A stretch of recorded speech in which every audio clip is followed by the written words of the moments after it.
Nous sommes un pays de 100 millions d'habitants. On a environ 30 millions de personnes sur Internet. Mais regardez, nous serons quasiment l'un des rares pays au monde à avoir aucune rédaction en ligne. D'un média en ligne en RDC coûte plus de 100 000 $ d'investissement. Aucune rédaction, je mets ma main à couper. En lisant Kinké, je compris rapidement que ce pays avait besoin d'une voix d'un journalisme politique en ligne. Parce que lui, il voulait faire un média généraliste. Moi, je voulais faire un média spécialisé politique. Mais bon, on commence politico. Je peux dire par inadvertance, c'est un succès complètement. Est-ce que tu considères que tu sers le Congo à travers ton travail? Je suis obligé. Avec un parti pris? Sans parti pris? On est obligé d'avoir un parti pris parce qu'on vit avec les gens qui nous entourent. Congo Mindset dans nos cœurs pour inspirer et guider nos esprits en plein vol. Chers amis de Congo Mindset, bonjour. Je sais que ça fait un petit temps que nous avons disparu de vos écrans. Nous avons reçu plusieurs messages nous demandant de savoir quand est-ce que nous revenons. Eh bien, c'est une bonne nouvelle aujourd'hui. Nous sommes de retour pour la simple et bonne raison que le choix de nos invités ne sont pas des choix aléatoires. Nous les choisissons pour leur histoire, pour leur parcours et surtout pour leur mindset que nous souhaitons partager avec chacun d'entre vous.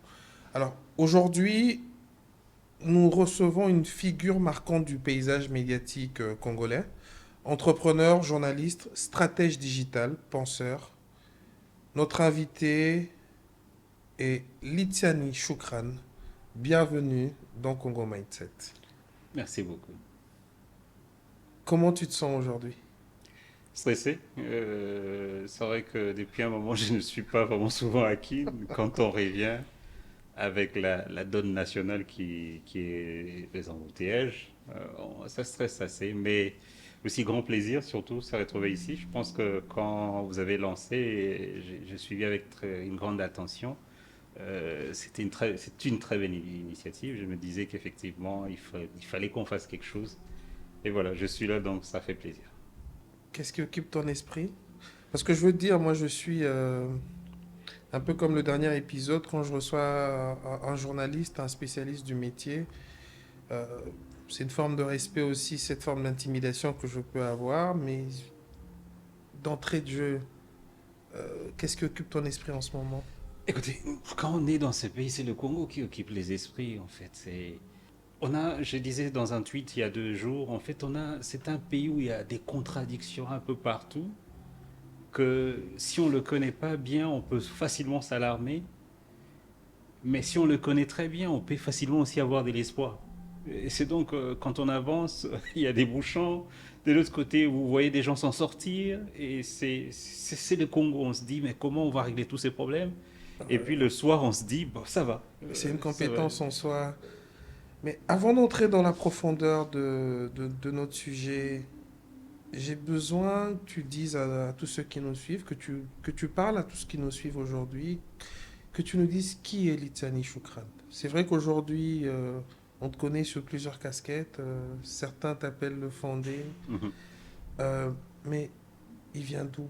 Il a grandi où? Ouais. Ce personnage si atypique qu'on aime tant, parle-nous de toi. Ça va être une longue histoire, mais je vais essayer de faire plus court. Oui, comme on dit, moi j'ai au moins des gens avec qui j'ai joué au foot. Donc, non, je suis né au village, hein. Nous, on est de l'époque des villageois. Je suis né à Bumba, d'une très grande famille. Un villageois vit dans la joie, hein, C'est juste en ça. passant. C'est ce qui est très intéressant. En fait, c'est même symbolique. Cette phrase est vraiment, je veux dire, c'est ces parcours, en fait. Ça m'a donné un certain avantage par rapport à cette vie des réalités des capitales. Donc, je suis né à Bumba et puis ma mère est une femme seule, c'est-à-dire au moment où je suis né, elle s'est séparée d'avec mon père. Et 3 ans après, il a fallu qu'elle suive son grand frère qui était professeur à l'université de Kinshasa à cette époque-là. Et donc, elle vient avec moi. C'est comme ça que moi, je vais finir à Kinshasa. On s'installe rapidement au plateau de professeur. Et il y avait un quartier juste à côté du plateau. Parce que nous, si vous voulez, je suis Mbouza. Bouza, en fait, en français, on va dire ça. C'est que nous, on a une culture où on vit tous au même endroit. Famille élargie. C'est-à-dire, vous allez voir le cousin, il habite toujours dans la même parcelle à côté. C'est que j'ai vu plus tard à Kinshasa, on décrit, mais chez nous, c'est une richesse culturelle. C'est-à-dire que vous n'êtes pas l'enfant seulement de X et Y, vous êtes l'enfant de C'est un tout. noyau familial où Voilà. se partagent culture, valeurs, tout. C'est vraiment ça.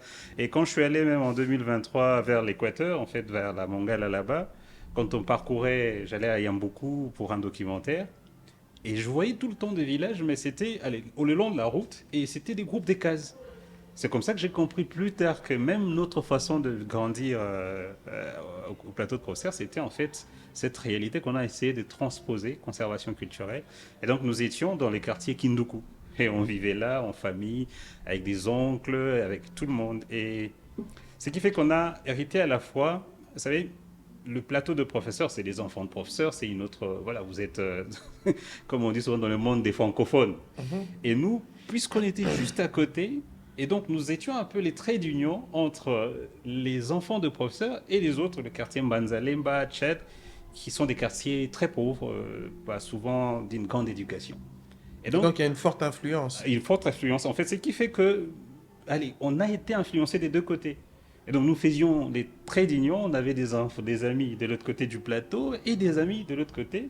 Et des amis pour lesquels on nous tapait parfois même, il ne faut pas être ami Mais du avec coup, quelles tel. sont les valeurs qui vont caractériser justement cette enfance entre ces deux mondes que tu portes encore aujourd'hui dans ton parcours? C'est la résilience en fait. Ça, c'est vraiment l'une des premières valeurs que nous avons reçues rapidement parce que du fait que nous étions à la fois d'une famille de professeurs, ceux de l'autre côté nous qualifiaient des riches, on devait vivre avec cette prétendue Cette étiquette, identité, hein.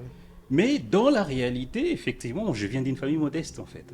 On manquait de tout. Et d'ailleurs, je faisais rire un cousin.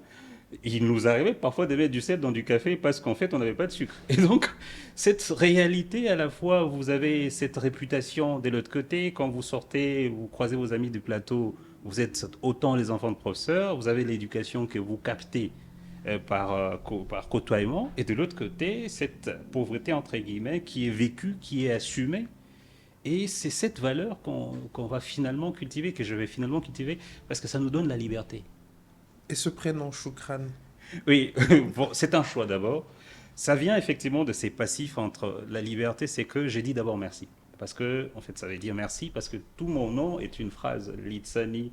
En fait, mon prénom, c'est Benjamin, que je n'utilise pas parce qu'on est une famille de mots bouddhistes, recours à l'authenticité. Et donc, c'est Benjamin Litsani Choukran. Merci. Mais Litsani, ça veut dire ceux du ciel, en fait.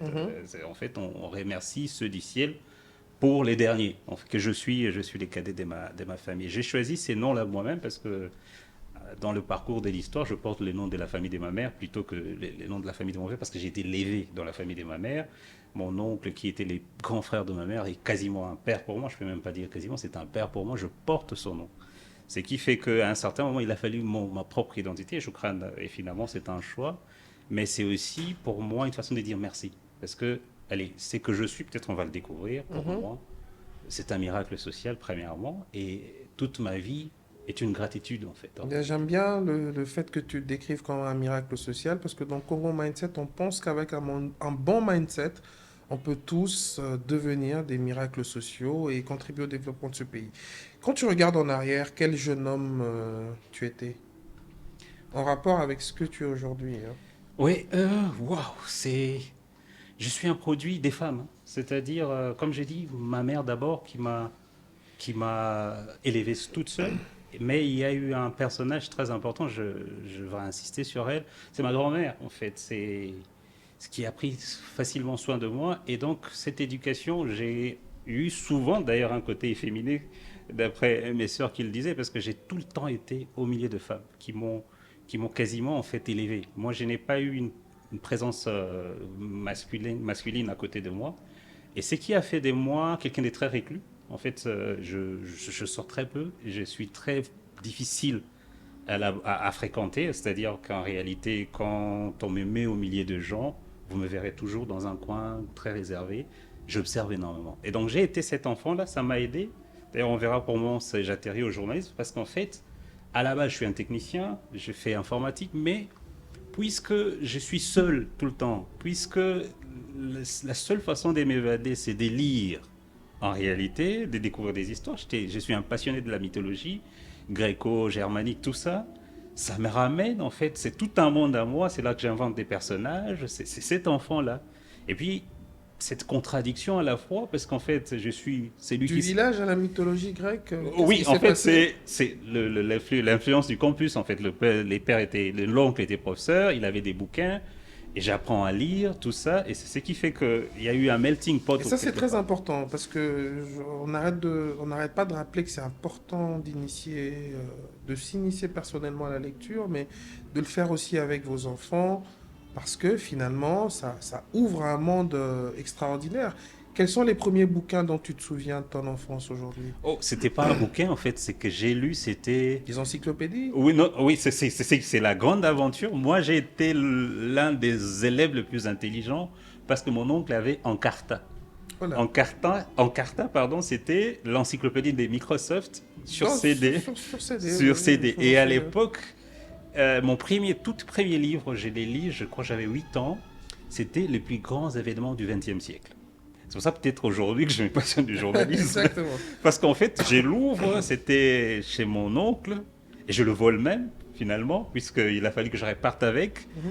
Et il y avait tout. Il y avait l'histoire de la Première Guerre mondiale, la Deuxième, il y avait quasiment tout. Et donc j'ai été façonné directement vers un type de littérature. C'est peut-être après que je vais lire la mythologie. Et aussi, il y a l'autre livre qui m'a beaucoup façonné, c'est Les Dragonnades. En fait, c'est l'histoire de l'édit de Nantes sur la persécution des protestants en France. Et c'est comme ça que j'arrive facilement à me faire une passion pour la lecture, plus tard pour l'écriture. Et c'était aussi un moyen de s'évader. En tout cas, Je pense qu'on a déjà fait une petite introduction sur notre prochaine question. C'était de savoir comment est-ce que tu es entré finalement dans le monde des médias. Mhm. Euh, de ce que je comprends, c'est la découverte de ce bouquin, mais à quel moment est-ce que tu décides réellement que là j'y vais sérieusement? Qu'est-ce qui se passe? Mon parcours dans le média, c'est un accident en réalité. Qu'est-ce qui se passe? Moi, à la base, je suis un passionné de l'informatique.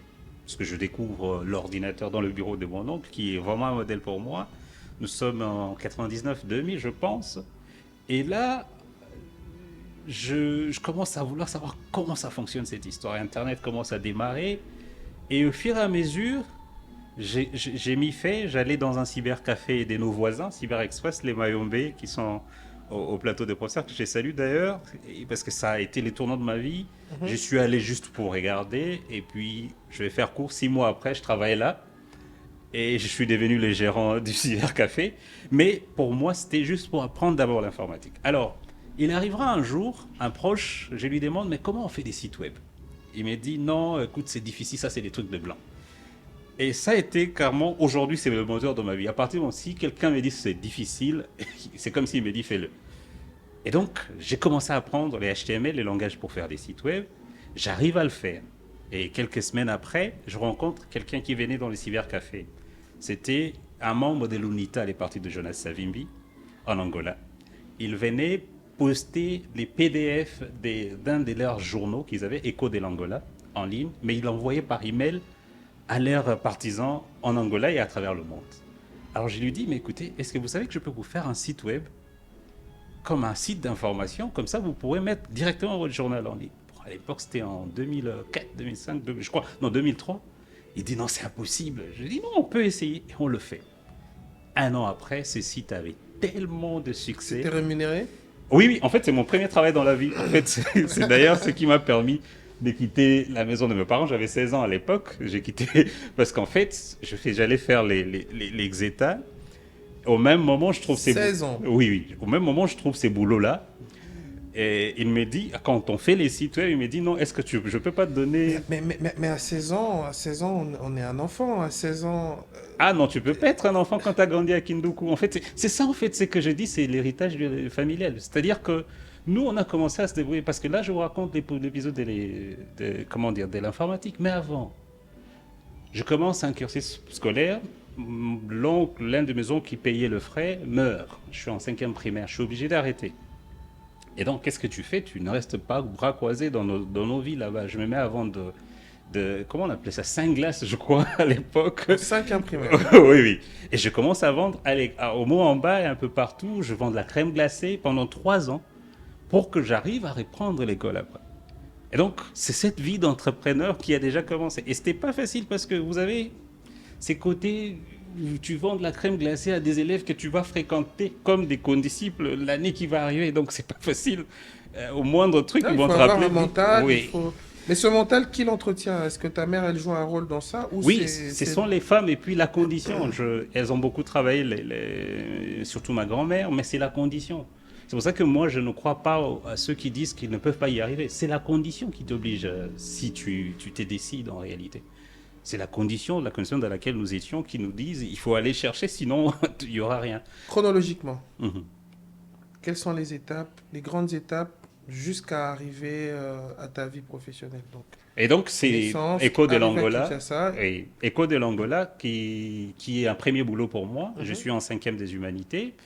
Il me confie le job en me disant tu peux administrer les sites et donc j'aurai $30 le mois.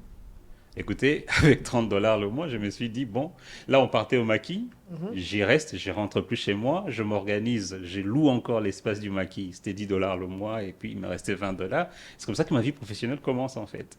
Et Jonas Savimbi, à l'époque, va être très émerveillé, en fait, pour demander qui fait les sites web en question, qui est derrière. Et c'est comme ça qu'on va lui dire que c'était moi, on peut parler de l'entremise de responsable du journal qui était derrière, et il va tellement être émerveillé qu'il va m'aider, il va peut-être me donner une petite somme plus tard, pour que j'arrive à faire en fait des études en fait. Mais est-ce qu'à l'époque, tu réalises que c'est extraordinaire? Parce Non, que c'est- moi, c'est- aujourd'hui, mais- je suis impressionné. Oui, d'entendre en fait, cette c'est ça partie la de ton blague. histoire. Quand on me dit qu'on est entrepreneur au Congo, non, en fait, même maintenant, je ne réalise pas. Je vous raconte ça parce que c'est un parcours, parce que je suis passé par là. Mais même maintenant, je trouve, quand on regarde, quand je fais un peu un pas en arrière, c'est comme si c'était des blocs montés. C'est pour ça que j'ai dit merci. Un alignement d'étoiles, une grâce, une Grâce faveur divine. incroyable. Parce que d'où je viens, je vais être franc avec vous. Si je croise mes amis d'enfance, très peu sont arrivés ici. Très peu. Et donc, il y a effectivement cet alignement d'étoiles, mais aussi il y a le travail en fait. Moi, quand j'animais les sites, j'allais à l'école. Aujourd'hui, je rentrais, je faisais une nuit blanche et j'allais à l'école les lendemains. Après, Nicolas Sarkozy, dans une de ses interviews, a dit qu'effectivement, c'est pas que la chance ou le travail, il faut un peu de chance, un peu de travail pour pouvoir avoir un résultat comme celui-là. Mhm. Parce qu'effectivement, il y a des gens qui travaillent dur toute leur vie, mais qui n'arrivent pas à se déployer. J'encourage de travailler dur. Mais je crois qu'il y a quand même il y a un alpha, il y a un bêta qui fait que les choses. Je sais pas, qu'est-ce que tu en penses, toi? Non, non, personnellement? bien évidemment. En fait, c'est une association entre ce que l'on fait. Moi, je suis Un chrétien. destin? Oui, un destin. Je crois à l'histoire de Jacob, en fait, dans la Bible. Jacob, c'est l'enfant, en réalité, à qui on ne donne rien. Et c'est les voleurs. Moi, j'ai dit, c'est les voleurs bénis des dieux. C'est-à-dire, il va voler les droits d'aînesse, il va se battre avec un ange et il devient Israël. Alors, si on dit à Jacob au départ qui tu es, il va jamais demander et dire que voilà, je vais devenir. En fait, en réalité, il y a un peu effectivement de destinée, mais parfois on s'arrache. Et donc, l'Angola va impulser la vision de Politico? Politico va venir très loin. L'Angola va impulser la vision de création des sites web, mais la dose de médias. Ce qui fait que plus tard, je vais travailler comme webmaster à Global Web Dimension chez Christian Ilunga. Là, on est dans les années 2006-2007. Je travaille avec Prince Nyampa là, en agence, comme IT toujours. Et c'est peut-être là que je commence à me passionner pour le média, parce qu'en 2006-2007, pendant la campagne électorale, je vais créer Direct.cd.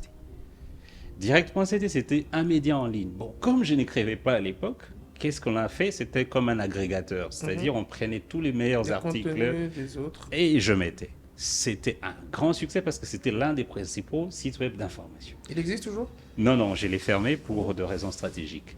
Alors, qu'est-ce qui s'est passé? Alors, puisque Direct.cd avait marché, je me suis rendu compte qu'il me manquait quelque chose. Il me manquait Une l'écriture. ligne éditoriale. Voilà. Qu'est-ce que j'ai fait? J'ai démissionné de là où je travaillais. Je suis allé postuler pour un poste de webmaster à Radio Capi. Pourquoi Radio Capi? Parce que en analysant l'environnement, c'était l'une des grandes radios d'abord du pays, mais c'était l'environnement où il y avait plus de grands journalistes à l'époque. Et entre-temps, qu'est-ce que tu fais comme étude à l'université? Où est-ce que tu vas à l'université? J'ai fait, c'est vrai qu'on est allé très vite. En fait, quand j'ai terminé les humanités, j'ai fait un DUT en administration système et réseau à Tunis, qui m'a permis effectivement d'avoir ces backgrounds des techniciens et de rentrer plus tard pour travailler Tu te pour retrouves à Tunis grâce à ton travail dans un site. grâce à Jonas Savimbi qui me permet effectivement, quand j'ai dit qu'il me remerciera, il me donnera une partie, en fait, un peu d'argent. Et bon, comme j'ai toujours tourné au taquet, disons au quart de tour, je me suis dit, bon, écoute, d'où je viens, j'ai plus de chances de consommer cet argent si je ne fous rien. On parle de combien? C'était dans les 10 000. C'était dans les 10 000 quel à âge? l'époque. Oui, j'avais 16 ans, 17 ans, quoi. J'arrivais à 17 Combien ans. d'entre vous aviez touché 10 000 dollars à l'âge de 16 ans? Quand je vous dis qu'il y a des gens qui sont favorisés dans la vie, ben voilà, Ouais. 10 000 dollars à 16 ans. Oui, après, j'en ai rien fait. Incroyable, hein. C'est tout ce que j'ai fait. Je suis allé, j'ai quitté le pays, je suis allé à Time. C'était l'une université tunisienne qui commençait à l'époque parce qu'ils avaient créé un principe, un concept très intéressant, l'employabilité d'abord. C'était une université Et qui... tu perds pas la tête avec 10 000 dollars à l'âge de 16 ans. J'ai eu vraiment beaucoup de chance. En fait, dans ma vie, j'ai eu beaucoup de chance. C'est que, allez, j'ai juste une parenthèse. La seule fois où je suis allé en boîte, c'était avec mon ami Papi Mboma. Je suis entré au bout de 30 minutes. En tout cas, j'ai analysé ça comme un technicien. Je me dis, mais à quoi ça sert cette histoire? Puisque vous vous mettez dans une salle, trop de musique, vous mettez du bruit et vous essayez encore de parler. Et du coup, ça ne m'a jamais attiré. Ni la bière d'ailleurs. C'est pour ça que je ne crois jamais aux gens qui disent que non, c'est héréditaire de pouvoir être alcoolique, tout ça. Non, je ne pense pas. Ce sont des choix. Et du coup, quand j'ai eu les 10 000, je me suis dit, il faut que j'aille. Parce que, écoutez, je viens de quelque part, parce que je ne vous décris pas, on n'aura peut-être pas le temps. D'où je viens, je vous ai dit, mes amis, quand on les regarde aujourd'hui, ce n'est pas le même niveau, ce n'est pas la même issue. Mais à quel moment est-ce qu'on a un bon mindset quand on vient du village? Quand on vient du village, quand on décrit le village ici chez nous, on parle de l'intérieur du pays.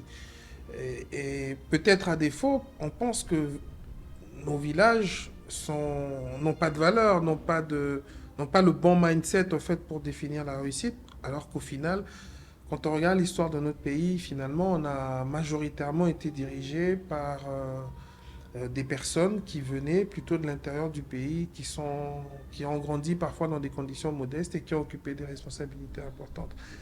Donc aujourd'hui, tu soutiens, par ton exemple, que l'intérieur de notre pays, nos valeurs, nos cultures, produisent un bon mindset qui peuvent conduire un homme à s'en sortir, être reconnu au niveau international, parce qu'aujourd'hui, ton travail, il est international.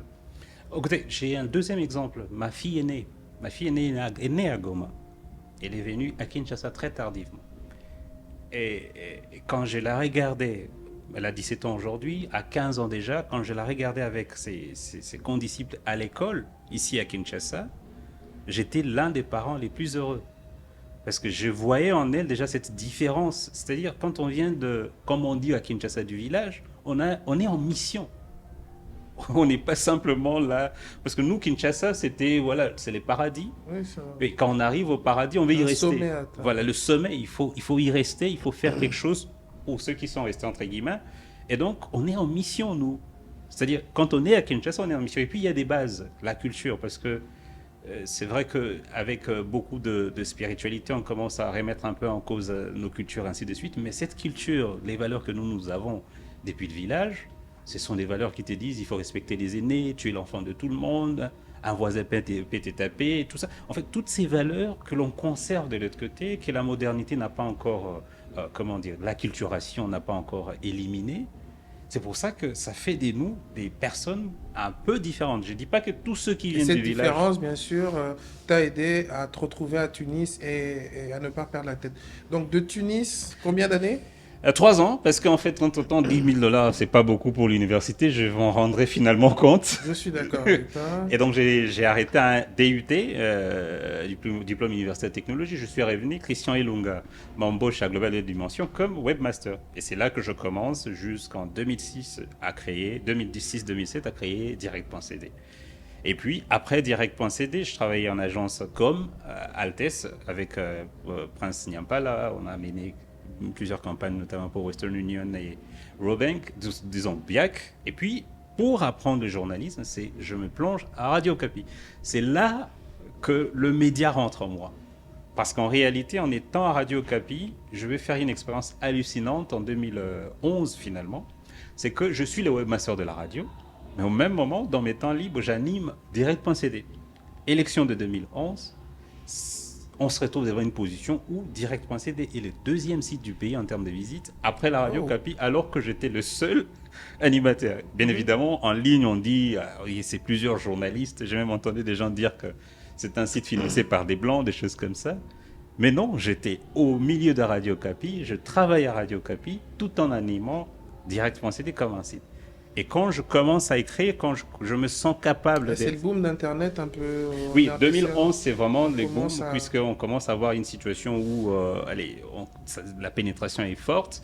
C'est l'une des campagnes d'ailleurs qui s'est menée entre l'ancien président Joseph Kabila et l'opposant Feu Étienne Tshisekedi. C'est l'une des campagnes les plus suivies en ligne.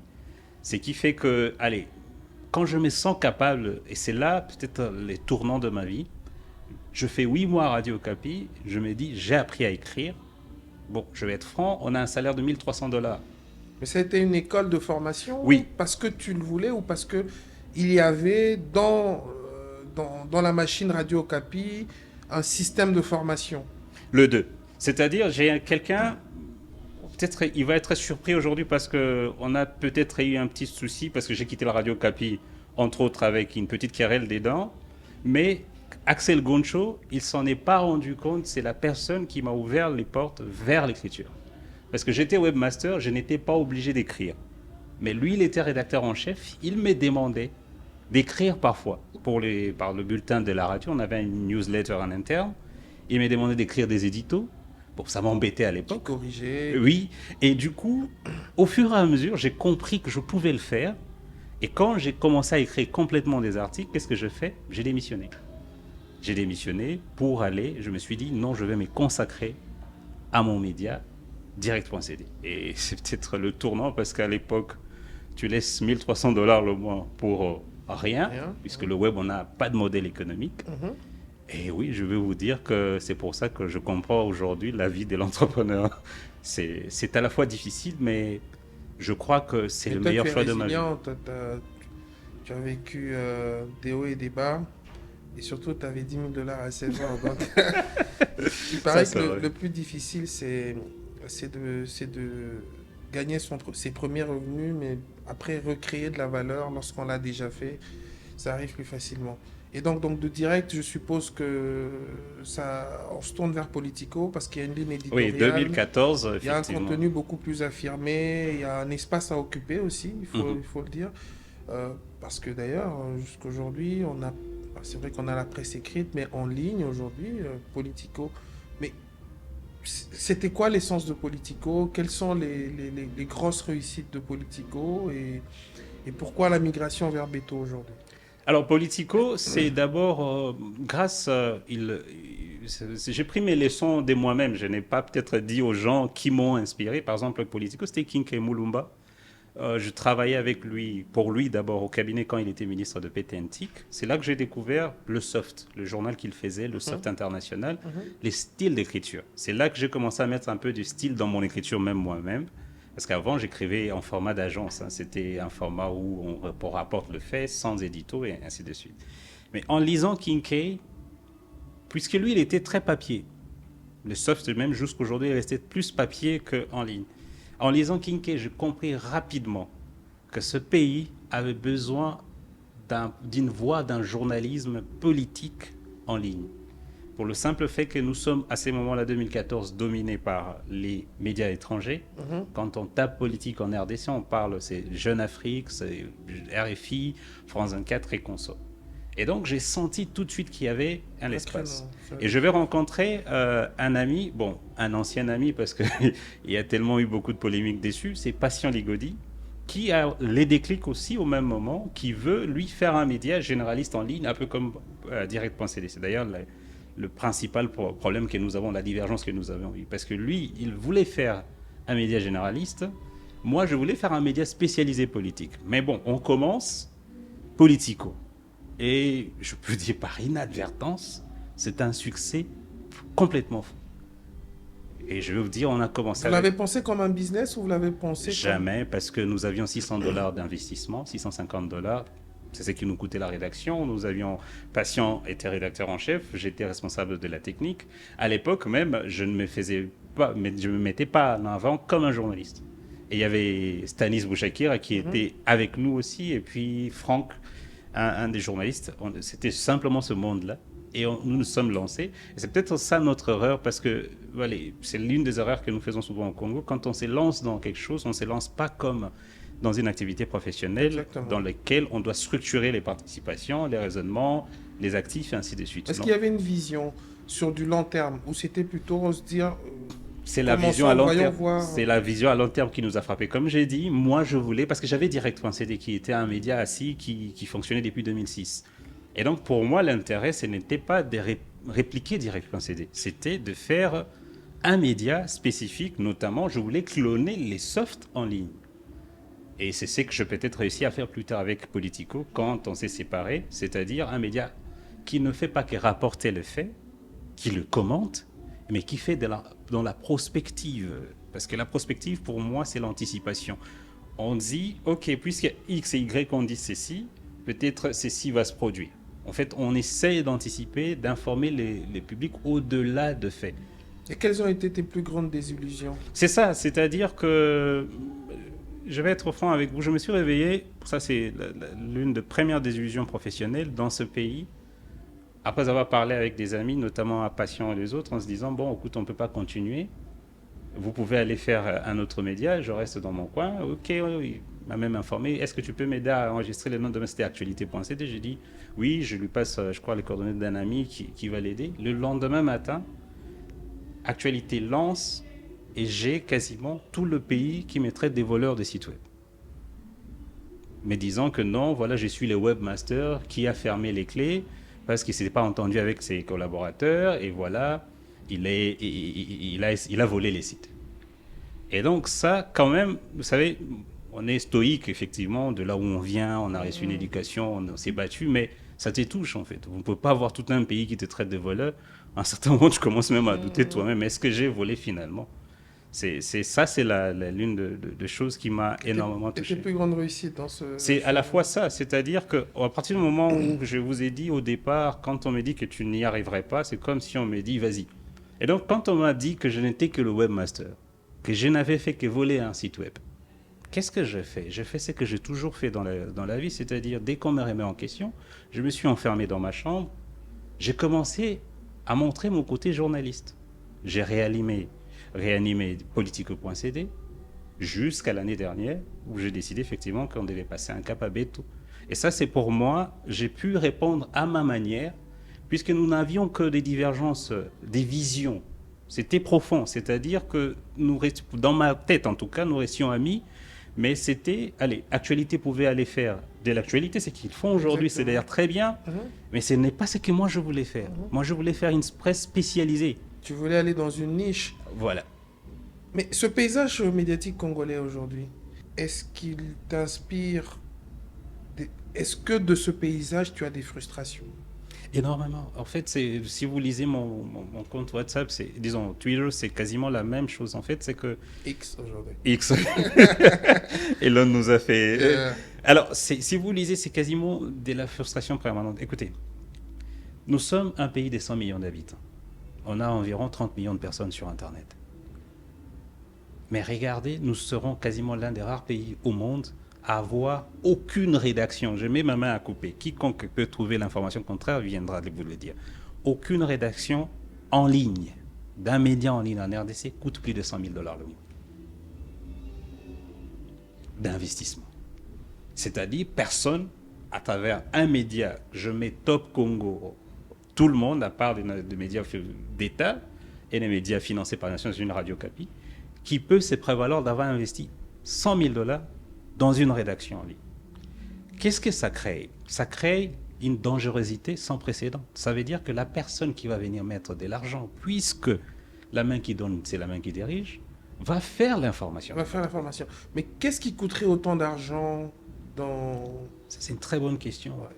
Je donne un exemple. Moi, je paye, bon, je ne vais pas mentir, ils vont me suivre à Beto, $300 le mois par journaliste. Je peux faire des efforts, puisqu'il n'y a pas des modèles économiques, c'est ça la frustration. Exactement. Les médias n'ont pas de modèle économique en RDC. Les marchés de la publicité n'existent pas, surtout en ligne. Donc, je suis obligé de faire des rafistolages, d'où les fameux coupages qu'on nous dit, il ne faut pas prendre des coupages pour payer $300. Mais Jeune Afrique, quand il envoie, il prend un correspondant en RDC, il lui donne 2000, 2500. D'ailleurs, ça peut être plus. Pourquoi? Parce que les correspondants de Jeune Afrique au Congo, ce n'est pas un petit journaliste.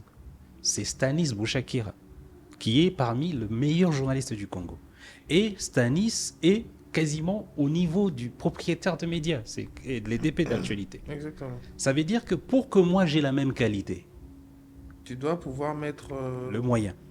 mais $100 000, ça reste quand même une somme considérable. Oui, ça veut dire qu'en fait, il y a le moyen d'abord au niveau du journalisme. On parle de la rédaction. Hein. Oui, de la rédaction. Ça de- veut dire qu'il faut mettre le journaliste à l'abri de tout ce que nous décrions, c'est-à-dire du coupage et de l'influence de la personne qui paye. Et donc, si vous avez 20 journalistes à qui vous donnez 3 4 000 $ par mois, vous arrivez à un certain somme. Vous ajoutez le matériel de rédaction, vous ajoutez les cadres de travail, et vous en arriverez à Internet, aux locaux, vous arrivez à À certaines l'heure sommes. où l'information est quasi spontanée, où on le voit, hein, l'actualité, elle est disponible à la vitesse grand V grâce au portable qu'on a. On est tout de suite au courant de ce qui est en train de se passer. Est-ce qu'on a encore besoin de vivre dans ce modèle où il est plutôt important de s'adapter, comme certains médias le font aujourd'hui, à ce modèle de spontanéité, ou plutôt, voilà, on va créer de l'information en fonction de ce qu'on vit réellement? Mhm. En fait, le problème avec le Congo est à deux facettes. Premièrement, en France, je vous dirais, je peux employer des journalistes qui sont à distance, je vais donner un exemple au hasard, hein, ça peut être à Dubaï ou quoi que ce soit, parce qu'ils ont, c'est on appelle la culture d'entreprise d'abord. Nous avons un problème en RDC de la responsabilité et de la culture d'entreprise. C'est-à-dire que moi, de mon expérience, puisque j'emploie des journalistes, j'emploie des gens, à partir du moment où quelqu'un n'est pas dans un cadre établi de travail, ça devient très difficile d'obtenir une quelconque rentabilité optimale vis-à-vis de cette personne. Mais c'est un problème de mentalité ou c'est un problème de... Culturel, je pourrais pas dire que voilà, mais en fait, ce qui est assez merveilleux avec nous autres, même en bossant comme ça, les gens, ils arrivent comment dire, à travailler. C'est-à-dire que peut-être notre modèle à nous, et c'est peut-être là la congolité, le mindset du Congo, arriver à créer des modèles hybrides. Oui, la tendance en ligne veut que nous ayons plus de spontanéité, plus de liberté, mais puisqu'on n'obtiendra jamais la rentabilité en termes d'efficacité, la disponibilité de la personne, oh non, nazaki na embouteillage, oh, oncle Moro Belaki, tout ça, il faut que l'on trouve des moyens. Moi, par exemple, aujourd'hui, je vais sur des modèles où je suis obligé de dire aux gens, venez travailler, venez dans un club, puisqu'ils vont me dire, il y a un problème d'Internet là où il était, ainsi de suite. Et donc, tout ça nous demande à ce que, en tout cas pour le Congo, qu'on revienne sur les basiques quand même. Avant de parler de l'homme face à la vie, quelle est ta philosophie de travail, de leadership? Oui, on l'a abordé quasiment. En fait, il faut travailler. Je pense que notre principal problème, c'est notre rapport à la responsabilité, rapport au travail. Et ça va, d'ailleurs, vous le savez, on le dit ici, dans la fonction publique, c'est l'un des secteurs où on travaille le moins. Et ça se répercute même, je crois que vous êtes entrepreneur, je le suis, ça se répercute même dans nos structures. Nos frères, dans leur mindset, peut-être parce qu'on ne paye pas assez, je ne sais pas, mais ils ont une aptitude à vouloir recevoir d'abord ce que le patron donne et faire de son mieux pour peut-être aller trouver un autre boulot, je ne sais pas, pour avoir plus.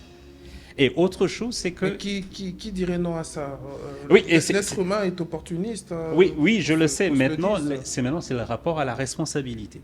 Puisque qu'est-ce qui va arriver? C'est que moi, en tant qu'entrepreneur, je suis obligé d'investir beaucoup plus dans la vérification des employés à faire leur travail.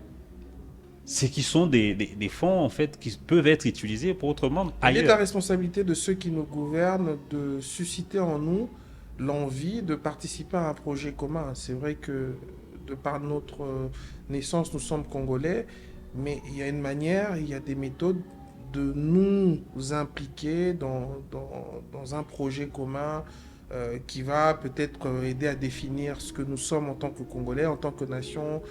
Qui sommes-nous en tant que nation? Est-ce que nous sommes une nation du cinéma, une nation des mines, une nation de l'agriculture? Il faut une définition qui va nous aider à l'adopter, à adhérer et à peut-être accompagner ça. Si tu permets, j'ai vraiment envie de parler de l'homme, parce que c'est vrai qu'on a commencé par Mhm, mhm. parler de ton parcours, on a fait un stop sur ta vie professionnelle aujourd'hui.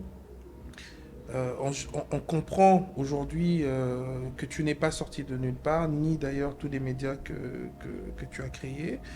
J'ai envie de savoir s'il y a eu des moments de doute ou de solitude dans ton parcours qui finalement vont avoir une influence certaine dans ce que tu souhaites devenir.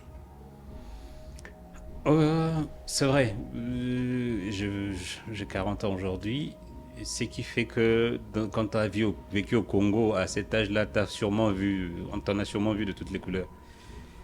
Sur le point de vue personnel, ce qui m'a beaucoup plus affecté, c'est la méchanceté. En fait, il y a vraiment... C'est quelque chose que je ne comprends pas. Moi, c'est vrai, par mon parcours, j'ai vu des choses, mais j'ai toujours gardé une âme d'enfant.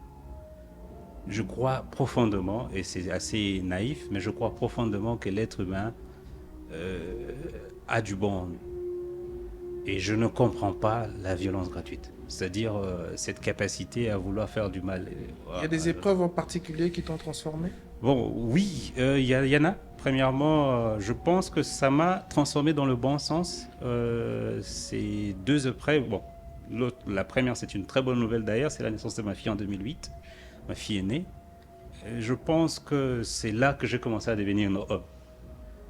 Je pense que les mamans ressentent plus les naissances des enfants physiquement, mais je crois que pour ma fille aînée, je l'ai senti.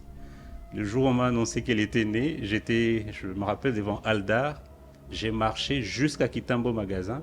C'est en arrivant à Kitambo Magasin que je me suis rendu compte que j'étais en train de marcher. Et j'étais tellement euphorique, en fait, pas euphorique dans le sens t'es rassuré parce que voilà, à l'époque 2008, j'ai à peine $300 le mois. Je commence à me poser des questions. Qu'est-ce que je vais faire? Comment je vais... J'ai tellement paniqué que j'ai commencé à me poser toutes les questions. Je crois que j'ai revu toute ma vie pendant ces parcours. Et elle va bien aujourd'hui, ta fille? Oui, oui, c'est ma meilleure pote, elle va bien en tout cas. Et c'est là que j'ai défini ce que j'allais devenir. Ne serait-ce que pour elle, parce que vous vous souvenez au début, j'ai dit que je n'avais pas connu mon père. Et c'est là que je suis devenu, j'ai quasiment planifié. L'autre, c'est la disparition de ma sœur, en 2014. Cette épreuve m'a aidé à définir mon rapport avec l'argent, en fait. C'est très personnel parce que ma sœur est décédée, elle était très malade. Et à une certaine situation, j'estime que si j'avais un peu plus d'argent, elle aurait vécu un peu plus. Et donc, après cela, je suis devenu comme quelqu'un, entre guillemets, qui n'avait rien à perdre en réalité. Ça veut dire que je me suis permis de tenter des choses, je me suis permis de rêver plus, parce que, bon, ça part d'un sentiment, je me suis dit, bon, qu'est-ce que j'ai encore à perdre? Mais plus tard, avec le temps, ça m'a transformé en quelqu'un qui se dit, écoutez, puisque je sais que tu manqueras toujours de l'argent, puisque de toutes les façons, même si je trouve 1 million, ça me ramènera jamais. Plus. Et alors, rêvons. Et c'est comme ça. Et puis, oui, évidemment, ceux qui me suivent, ceux qui suivent l'actualité, vont jamais me laisser partir si je n'aborde pas la récente épreuve que j'ai vécue avec une podcast qui a été diffusée au sujet de ma vie personnelle. Je pense que ça aussi, effectivement, surtout que, vous savez, avant, je peux vivre des épreuves, je suis seul. Je peux les encaisser, c'est moi. Mais quand vous êtes père des enfants, 3 enfants, 3 filles qui peuvent encore aujourd'hui, qui sont connectées 24 heures sur 24, vous vivez, à mon avis, des expériences pareilles différemment. Ça vous touche quand même. Et en tant que personne publique, comment tu gères cet équilibre vie privée, vie publique? Est-ce qu'on est préparé à ça? Est-ce que quelqu'un t'a appris à gérer cette transition? Comment tu fais? Bon, déjà, moi j'ai beaucoup de chance en fait, c'est que je me suis jamais senti comme une personne publique en fait, c'est que Pourtant, tu l'es. oui, oui. En fait, c'est peut-être ce qui m'aide. Vous savez, j'ai ma calvitie que je traîne, j'ai la tête que je vais quand je veux. Je pense que j'ai conservé moi. Je suis moi. Je peux sortir de chez moi en bas bouche si ça me chante. Et surtout, c'est pour ça que je parlais de cette épreuve de podcast, c'est que j'ai toujours veillé à ce que la vie privée Reste privé. reste privée. J'en ai jamais parlé. Et d'ailleurs, je voyais des commentaires qui me disaient ah, il était marié. Parce que même le fait d'être marié, pour moi, je me disais que c'est à moi. En fait. Je sais pas comment on fait aujourd'hui, peut-être ce sont des choix personnels, mais je ne me vois pas en train de dire joyeux Saint-Valentin à C'est pas que j'ai peur de quoi que ce soit, non. Je me dis que si je dois dire joyeux Saint-Valentin à quelqu'un, en plus avec qui je dors, je n'ai pas à passer sur WhatsApp pour les lui dire, en fait. Je veux dire, c'est ces portes ouvertes que nous faisons parfois, peut-être, allez, parce que ça nous fait un peu plaisir, c'est là où nous arrivons parfois à nous compliquer nous-mêmes la vie. Et c'est pour ça que je me dis, la solution, en tout cas, moi, je n'ai pas pratiqué quelque chose de spécifique, c'est moi. J'ai toujours été pareil, je ne vais jamais en boîte, je ne bois jamais, je suis chez moi la plupart du temps. Et je pense que ça m'a aidé facilement. Je passe plus de temps aujourd'hui avec mes enfants. Et ça aide énormément à rester, surtout à avoir le pied sur terre en tout cas. On t'appelle souvent le fondé. Ouais. Il vient d'où ce nom? Alors, c'était une blague que je faisais, c'est comment dire, un style. Où tu t'appelles le fondé? Bon, signes. je signe le fondé. Alors, pourquoi c'est cette rébellion de Politico quand on m'a dit que j'étais le webmaster? Alors, j'ai voulu provoquer un peu les gens. J'ai dit les fondés, sachant qu'effectivement, ces termes dans notre pays veulent dire le fondateur. Mais dans mon premier article où j'ai écrit ça, j'ai écrit parce que je dirais toujours ce qui est fondé. Et donc, de ces styles, en fait, je pense que ça a plu à plusieurs et je suis resté comme ça. Et puis, c'est un engagement. Je sais que chacun de nous a des intérêts. Parfois, quand on évolue, aujourd'hui, comme les gens me traitent des tshisekidistes, tout ça, je suis sûr que demain, ils vont me traiter des istes et de celui qui va arriver au pouvoir. Mais j'ai pris un engagement, que je me situerai toujours du côté. En tout cas, je peux me tromper. Oui, de ce qui est fondé. Je peux me tromper, mais ça serait fondé à mes yeux, en tout cas. Vision, pensée, conviction. Quelle est ta lecture du Congo aujourd'hui? Nous sommes dans un tournant. Je pense que vous le sentez quand on est sur la route. Il y a soit trop des problèmes, il y a soit un sentiment de allez, on en a marre. Et puis quand on regarde cette guerre à l'Est, quand on regarde les discussions autour des accords de paix, on sent tout de suite qu'il va se passer quelque chose. Et c'est peut-être ça ma vision. En fait, c'est que ces pays est en train de basculer vers une direction. C'est l'une des raisons pour laquelle j'ai, par exemple, battu campagne pour le président en 2023. Parce qu'en analysant son approche, je voyais un basculement dans les années à venir. Évidemment, je ne sais pas quelle direction on prendrait avec cette agression rwandaise, l'occupation de nos territoires à l'Est, avec les discussions avec les Américains, tout ça. Mais je suis convaincu que dans le prochain mois ou peut-être vers là où on va, il faut qu'il y ait un basculement. Est-ce que tu considères que tu sers le Congo à travers ton travail? Je suis obligé. Je suis obligé. Parce que c'est quoi le Congo? C'est là que j'ai... Avec un parti pris? Sans parti pris? On est obligé d'avoir des partis pris parce qu'on vit avec des gens qui nous entourent. À partir du moment où on choisit, c'est-à-dire servir les Congos, c'est choisir un camp. J'ai toujours dit ça aux gens parce qu'en fait, on va te dire que non, tu soutiens le régime. Non, ce n'est pas un régime, ce sont les institutions. Je ne sais pas si... Il faut que nous arrivions à définir c'est quoi le Congo. Les Congos, c'est le fruit de la nation. La nation, c'est que nous sommes tribus, groupes, machin. On s'est dit, bon, on va former la nation. Et la nation dit, il faut que quelque chose nous dirige. L'État.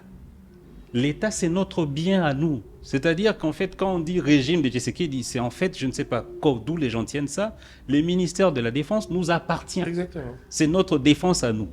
Et donc, à partir de ce moment, quand j'ai, excusez-moi, on va peut-être ramener ça un peu en politique, mais quand j'ai une armée étrangère qui rentre chez moi au Congo, qui vous voulez que je défende en fait? Et donc, servir les Congos, pour moi, d'abord la Constitution les stipule, il faut s'arranger derrière les institutions. Maintenant, nous sommes journalistes. Évidemment, on ne peut pas seulement être derrière les institutions parce qu'en fait, les animateurs des institutions doivent aussi être du Congo. Il faut challenger, critiquer leur gestion. Quelle est la plus grande erreur que nous devons éviter dans notre génération, du haut de tes 40 ans? En tout cas, de mes expériences, c'est paraître. Quand vous regardez toutes nos initiatives aujourd'hui, vous allez vous rendre compte que les gens passent plus de temps à communiquer sur ce qu'ils font, Sur ceux qui ont l'intention de faire, sur ce qu'ils ont l'intention de faire, que sur les car, résultats. oui. À l'époque, en tout cas, quand on a créé Direct.cd, Politico.cd, nous travaillons sur le produit. C'est après que les gens ont appris qu'il y avait Politico parce qu'ils consultaient. On n'avait même pas besoin de dire aux gens que voici Politico. Mais aujourd'hui, je suis sûr que si un jeune entrepreneur veut créer un média, Il sera sur tous les réseaux. il va commencer. Et c'est l'erreur, en fait, c'est que l'apparence, je pense qu'on est une génération victime du numérique, victime des réseaux sociaux, puisque pourquoi cette histoire marche, pourquoi LinkedIn, TikTok, Facebook marchent, parce qu'ils ont répondu à une question, être. D'où Descartes disait, être ou n'est pas être, mais ils ont répondu à être. L'être humain veut être quelqu'un. Je veux. Et quand on veut être quelqu'un, il faut qu'on nous voit. Il faut qu'on voit que je suis. Or, le problème, si vous êtes public, ça va. Si c'est votre métier, qu'on vous voit que vous êtes, ça va. Mais si vous êtes entrepreneur, C'est quelque chose. Nous considérons aujourd'hui que nous sommes une tribune mondiale parce qu'effectivement, Congo Mindset est suivi un peu partout à travers le monde. Quel message tu adresserais à tous ceux qui te suivent au nom du Congo?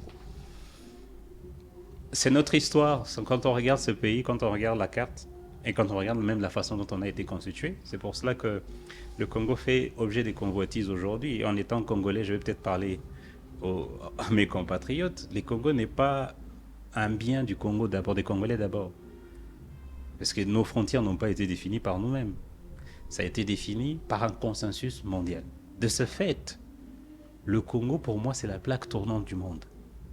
Si quelqu'un nous suit aujourd'hui, ils doivent savoir que ici, nous, les Congolais, nous ne sommes que des gardiens des ressources pour le monde entier.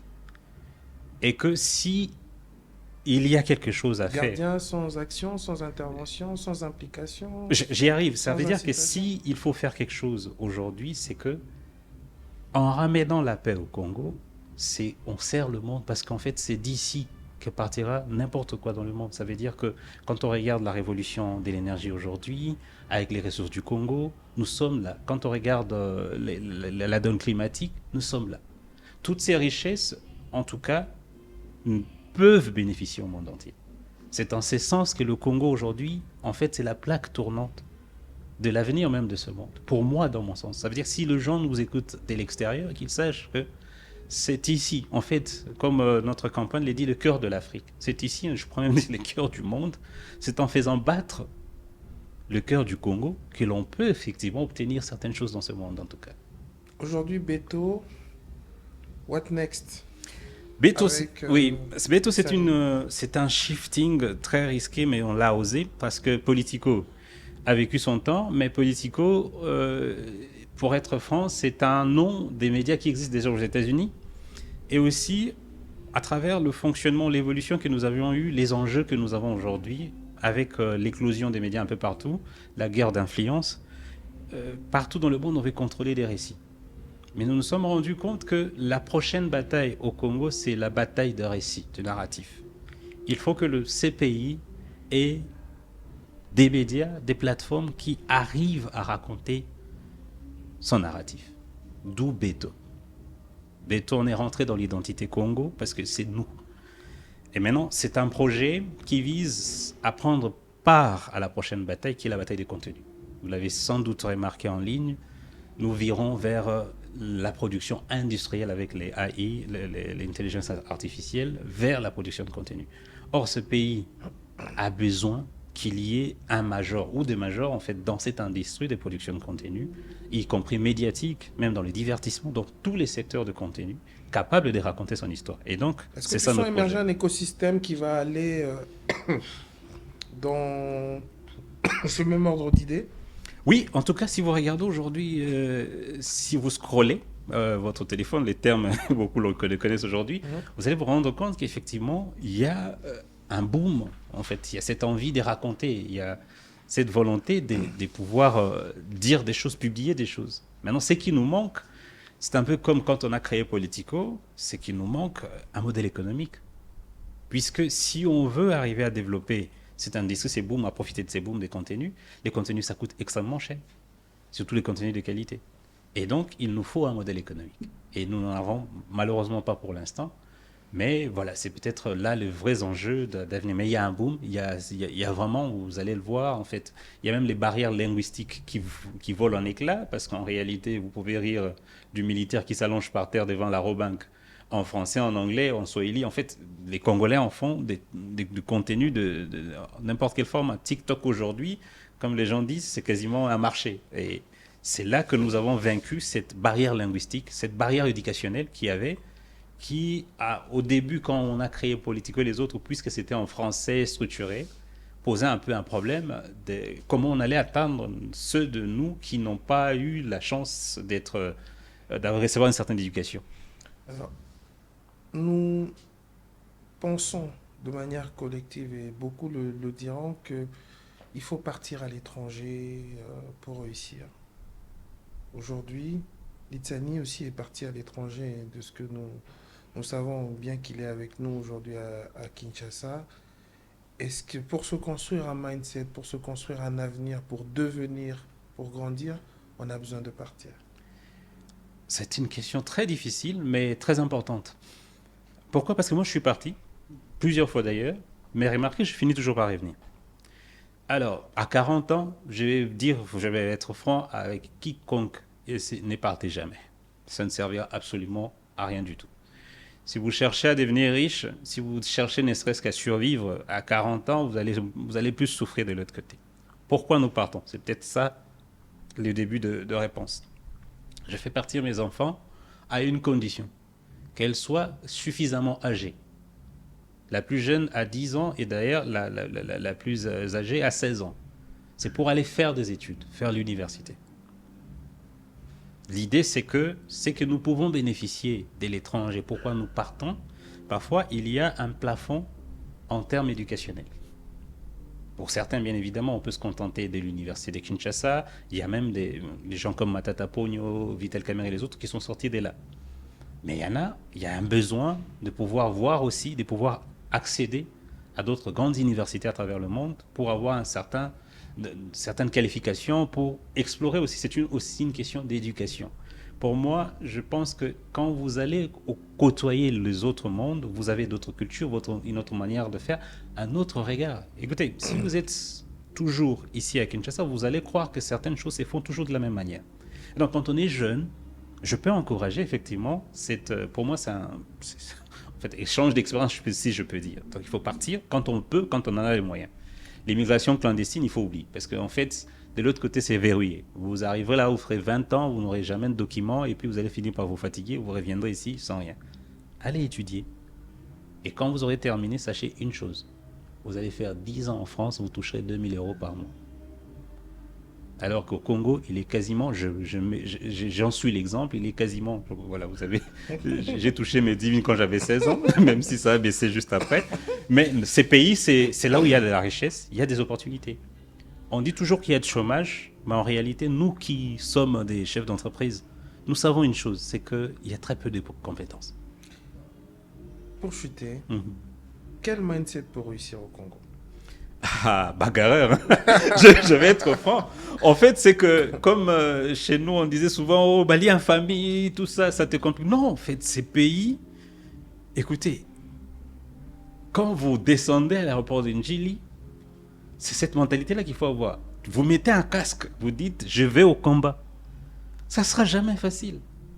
C'est pour ça que les Indiens et les autres, ils arrivent à faire des choses. Ils viennent, ils vont dormir à 3 dans un lit, mais ils savent qu'on va le faire. Alors nous, il ne faut pas qu'on s'attende à ce que, en fait, ça soit différent. Même en fait, partout dans le monde. Les États-Unis, c'est encore pire.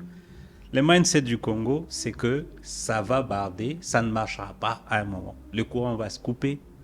Mais comme j'ai dit, cette contradiction que nous avons, nous arrivons à faire marcher les choses. Donc il faut s'armer psychologiquement. Il faut trouver des solutions. Il faut faire que ça fonctionne. Et c'est comme ça que ça peut marcher. Litsani, merci beaucoup pour ta transparence, ton regard profond sur ton parcours, hein, ta vie, ton expérience. Nous sommes très flattés dans Congo Mindset d'avoir pu entrer dans ton intimité et découvrir ce parcours formidable que nous allons bien entendu faire profiter à tous ceux qui nous suivent, à tous nos amis à travers le monde. C'est une histoire extraordinaire. Je suis profondément touché par ton parcours. Ceci augmente ma considération et mon respect pour toi. On a collaboré sur quelques projets, notamment la création du logo de la RTNC. J'avais découvert une partie de l'homme, mais ce soir, je pense que c'est le cas pour beaucoup de personnes qui vont nous suivre aujourd'hui. Ils vont découvrir un père aimant, un homme qui a du chemin, qui a un parcours, et surtout quelqu'un qui s'est forgé, c'est quoi l'expression? Forgé dans la roche, Ouais. et qui a un mental de résistant et qui n'a pas baissé les bras et qui continue de se battre et qui aime surtout ce pays. Merci à tous de nous avoir suivis, merci à tous nos partenaires, merci à toute l'équipe technique qui travaille parfois dans des conditions, vous savez, pour mettre la main sur des invités qui sont pas avec nous à Kinshasa, parfois ça nous arrive de courir. Donc merci infiniment et que vive la communauté Congo Mindset. Merci. Merci. Congo Mindset dans nos cœurs pour